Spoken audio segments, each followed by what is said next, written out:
में जाना है, श्यामा श्याम के पास जाना है, जहां के सुख के आगे वैकुंठ सुख भी फीका है। और ना मरना है वहां, न कोई दुख है वहां, न कभी शरीर में कोई रोग होना है वहां। चिदानंद में देह और प्रिया प्रीतम के पास निरंतर। तो उसकी सावधानी, जब तुम ठीक से चलोगे तो तुम्हारी निंदा होगी, तुम्हें मन में मलिनता नहीं लानी, शोक नहीं करना। जब तुम ठीक से चलोगे तो तुम्हें बाहरी लोग दंड भी देने लगेंगे। भगवान ने कहा एकादश स्कंद में उद्धव जी को, उद्धव किसी बाहरी का सहयोग न लेकर अपने विवेक के द्वारा, आत्मबुद्धि के द्वारा बच जाए। बोले बड़ा कठिन। तब तितिक्षु ब्राह्मण की कथा सुनाई थी भगवान ने। किसी के द्वारा अवज्ञा होने पर अपना ही कोई पाप निवारण किया जा रहा है, ऐसा मान करके सबकी मंगल प्रार्थना करें। जैसे एक दिन कह रहे थे कि भाई अगर हमसे पूछा जाएगा तो मन वचन कर्म से कभी तुम्हारा मंगल नहीं होने देंगे। जितना हमें भगवान ने विवेक बुद्धि दी है, जितना हमें अध्यात्म ऊर्जा शक्ति दी, तुम्हारा अमंगल नहीं होने देंगे। तुम कितना भी प्रतिकूल चलो, थोड़ी देर गुस्सा करेंगे तुम्हारे परमार्थ के लिए, बाद में यही श्री जी से मनाएंगे कि आपकी बुद्धि शुद्ध हो, आपका मंगल हो, लेकिन आपकी सोच आपको नष्ट कर देगी। वो भले माना जाता है कि गुस्सा में बोल रहे, नहीं, आप उसको समझो।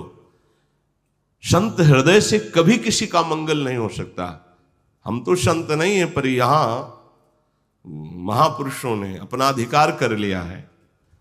बड़ा खंडहर है, लेकिन कोई राजा आके बैठ जाए तो खंडहर भी स्वर्ण का महल बन सकता है। उस हृदय से कभी भी किसी का मंगल नहीं हो सकता, लेकिन आपकी सोच आपको अमंगल कर देगी, उससे नहीं बचाया जा सकता। आपका कर्म आपका जब फलीभूत होगा तो वो आपको नष्ट कर देगा, उससे नहीं बचा। 60,000 सगर के जो पुत्र थे, भगवान कपिल देव जी का अपराध पर अपराध कर रहे थे, वो शांत बैठे हुए थे। उन्होंने संकल्प नहीं किया है भस्म हो जाए, वो अपने आप जलकर राख हो गए। उन्हीं के उद्धार के लिए भगीरथ जी ने गंगा जी को राम रोष पावक सो जरई। अगर संत हृदय से पूछा जाए तो कभी किसी का अमंगल नहीं हो सकता। करत जे अनशयन निंदक तीनों पे अनुग्रह कर।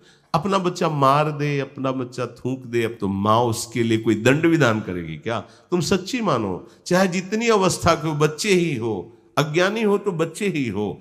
वयोवृद्ध यहां मान्यता नहीं है, यहां ज्ञान वृद्ध की मान्यता है। अगर वो 10 वर्ष का बालक है, उसमें ठीक निर्णय करने का सामर्थ्य बुद्धि की है, तो खड़े होकर उसकी वंदना करने का मन होगा। तुम 80 साल के हो और प्रपंच में लगे हो तो अभी पैदा ही नहीं हुए, ऐसी मान्यता है। बंधे हो अज्ञान जेर में, अज्ञान के गर्भ में, कोई मान्यता आपकी नहीं। छोटा बच्चा है, ये पूर्व से चला रहा है। 16 वर्ष की अवस्था भगवान सुखदेव जी की है। उनके पिता पितामह बुजुर्ग सब खड़े हो गए। क्यों? क्योंकि स्थिति है। यहां स्थिति की पूजा होती है, अवस्था की नहीं। कि ये कितने साल के? बोले 70 साल। वो कितने? बोले 17 का। अरे 17 साल में क्या, तुम्हें क्या पता पूर्व जन्म में कितने जन्म हो गए उसको भजन करते हुए, अब आखिरी जन्म है, तुम्हें क्या पता। इसलिए कह रहे हैं कि तुम दुर्गवत रहो।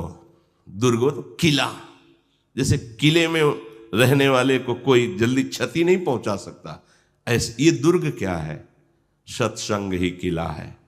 क्योंकि सत्संग से विवेक प्रकट होता, विवेक ही हमारा बचाव पक्ष है, कोई दूसरा नहीं। सलाह मत लेना किसी से, विवेक ही बचाव पक्ष है। कहां से? ये कोई अपराध कर रहा है जिससे हमारे प्रति अवज्ञा, निंदा, ये सब मेरे ही किसी गलती का फल है। भगवान मुझे पावन कर रहे हैं। हे भगवान, आप भी तो उसके हृदय में बैठे हो। उर प्रेरक रघुवंश विभूषण, आप ही ने प्रेरणा की, करो इसकी निंदा तो जरूर मेरे किसी पाप का मार्जन करने के लिए आप कृपा कर। खत्म खेल, द्वेष ही नहीं बनेगा। नित्य सबकी कृपा की प्रार्थना करो, सब पर कृपा हो मेरे प्रियाजू की, सब सुखी रहे, नित्य प्रार्थना करो। ये कह रहे हैं। आहा, हीनोहम, और अपने लिए क्या सोचे? हीनोहम, ये बिल्कुल रसमय सिद्धांत है, बस समझ जाना है। हीनोहम, मैं बहुत हीन हूं, पतित हूं, नीच हूं, प्रभु की कृपा हो गई। तो ऐसा ही होता है हृदय में। ये नहीं कि वाणी का केवल विषय है कि मैं अधम हूं, मैं नीच, ऐसा नहीं। ऐसा हृदय में होता है, अपने को दिखाई देता है कि कहाँ। और ये तो अपने आप इत बौना आकाश फल, अगर आकाश छूने को मिल गया बौने को, और फिर उससे पूछो आपने आकाश छुआ, तो क्या कहेगा? ये तो आकाश की कृपा है कि वो आकर हाथ में स्पर्श में आ गया, नहीं तो मैं तो बौना हूं, कैसे पा सकते, हीनो हम।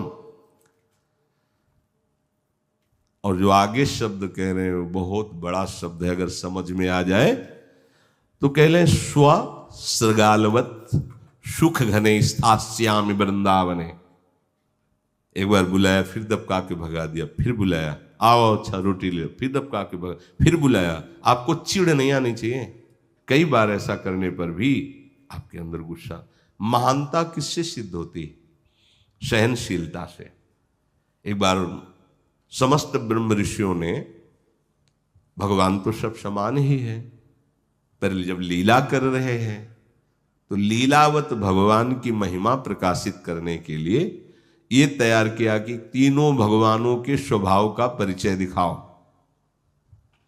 ब्रह्मा, श्री हरि और देवदेव महादेव। अब उसके लिए सामर्थ्य भी तो चाहिए कि उनकी परीक्षा लेने के लिए। तो ब्रह्म स्वरूप में स्थित महाराज भृगु जी तैयार हुए, ब्रह्मा जी के पुत्र। ब्रह्मा जी के सामने गए, कोई प्रणाम नहीं, कोई नमस्कार नहीं, खड़े हो गए। ऐसे जहां वेद भी स्तवन करते हैं वहां ऐसे ही खड़े हो गए। वैसे शास्त्रीय मर्यादा है, यदि संत महापुरुष वैष्णव जनों को इतना ही कर लो तो बच जाओगे। ते सिर कट तूंबर समतूला जय न नमत हरि गुरुपद, तुम्हारे पुण्य नष्ट हो जाएंगे। अगर कोई महापुरुष संत पधारे, गुरुजन पधारे, आप खड़े नहीं हुए तो आपके सुकृत नष्ट हो जाएंगे। मर्यादा है। अगर आप नहीं खड़े होने लायक है तो जहां है वहीं से मानसिक, इतना तो चाहिए। ब्रह्मा जी के सामने जहां वेद ब्रह्म ऋषि सब स्तवन करते, ऐसे जा खड़े हो गए। ब्रह्मा जी ने देखा, फिर सोचा पुत्र ही है, कोई बात, पर भ्रकुट चढ़ गए।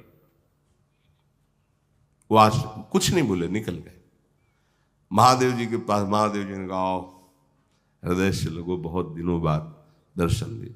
बोले आपके हृदय से नहीं लगता, चिता की भस्म लगाते हो, मुंडों की माला पहनते हो, अपवित्र वेश धारण करते हो, इसलिए नहीं। महादेव जी ने कहा, तुम्हारा हम सम्मान करते ब्रह्म ऋषि मान करके, और तुम्हारी ऐसी धारणा है।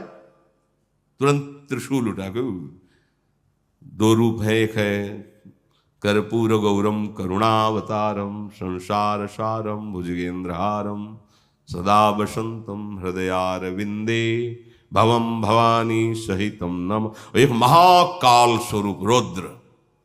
एक बार पार्वती जी ने विनोद में, जिससे खेलते ना, महादेव जी बैठे हुए थे, जाके दोनों आंखें से बंद कर ली, पीछे जो बंद की तीसरा खुल गया, पूरा हिमालय में आग लग गई। क्योंकि हिमालय की कन्या है पार्वती, हाहाकार मच गया। तुरंत सब देवता प्रकट हुए, माता कभी ऐसा विनोद मत करना प्रभु से। जब वो हाथ हटाए तो वो बंद हो गया, तो वो खुल गए। बोले अगर ज्यादा देर हाथ रखी रहती तो पूरी सृष्टि भस्म हो जाती। प्रणयनकारी देवाधिदेव महादेव। भृगु जी कुछ नहीं बोले, वहां से भी चले। और भगवान श्री हरि, लक्ष्मी जी चरण चाप रही थी, अर्ध निमिलित नेत्र से किए पड़े, जाके सीधे छाती पे लात मारा। यहां प्रभु एकदम ऐसे, प्रभु उठे और चरण दा।